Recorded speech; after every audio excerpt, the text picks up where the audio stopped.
Hi everybody, welcome to Kishore academy. நம்ம இன்னைக்கு இந்த வீடியோவில் விருதுநகர் மாவட்டம் தொகுத்தறி தேர்வு 2024 7th ஸ்டாண்டர்ட் மேக்ஸ் கொஸ்டினில் உள்ள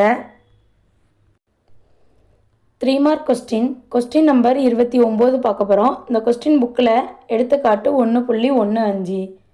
நரேன் 7.4 கிலோகிராம் மாம்பழங்களை வாங்கினார். வீட்டிற்கு செல்லும் வழியில் 4.650 கிலோகிராம் மாம்பழங்களை தனது சகோதரிக்கு அளித்து விட்டார். அவரிடம் மீதமுள்ள மாம்பழங்களின் எடையை கண்டறிக. கொஸ்டினில் என்ன கொடுத்துருக்காங்க அப்படின்னா, நரேன் வாங்கிய மொத்த மாம்பழங்கள் 7.4 கிலோகிராம். அதிலிருந்து சகோதரிக்கு கொடுத்த மாம்பழங்கள் 4.650 கிலோகிராம். அப்போது மொத்த மாம்பழங்களில் இருந்து சகோதரிக்கு கொடுத்த மாம்பழங்களை கழித்தோம் அப்படின்னா மீதமுள்ள நரேன்கிட்ட மீதமுள்ள மாம்பழங்களின் எடை என்ன அப்படின்னு கிடைக்குமா? ஃபஸ்ட்டு கொடுத்துருக்கிறத எடுத்து எழுதுவோம். நரேன் வாங்கிய மாம்பழங்கள் எவ்வளவு? 7.4 கிலோகிராம்.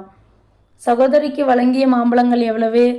4.650 கிலோகிராம். இப்போது நரேன் குடும்பத்திற்காக கொண்டு சென்ற மீதமுள்ள மாம்பழங்களின் எடை ஈக்குவல் டு 7.4லிருந்து 4.650 கழிக்கணும். கழிக்கும்போது புள்ளிக்கு அடுத்து சகோதரிக்கு வழங்கிய மாம்பழங்களில் 3 இலக்கங்கள் இருக்குது. ஆனால் மொத்த மாம்பழங்களில் ஒரு இலக்கம் இருக்குது. மீதமுள்ள இந்த 2 இலக்கத்துக்கும் 0 போட்டுக்கலாம். புள்ளிக்கு அடுத்து 0 வந்துச்சு அப்படின்னா வேல்யூ கிடையாது. ஸோ நம்ம 0 எக்ஸ்ட்ரா ஆட் பண்ணிக்கலாம்.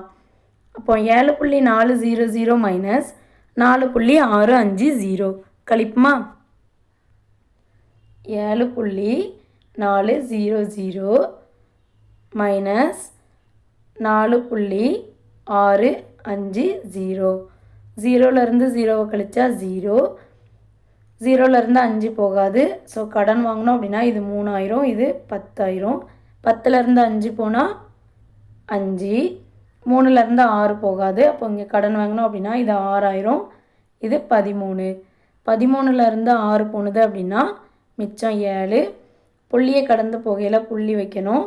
6லேருந்து 4 கழிச்சோம்னா மிச்சம் 2. அப்போ ஆன்சர் என்ன? 2.750. மீதமுள்ள மாம்பழங்களின் எடை ஈக்குவல் டு 2.750 கிலோகிராம். தேங்க்யூ.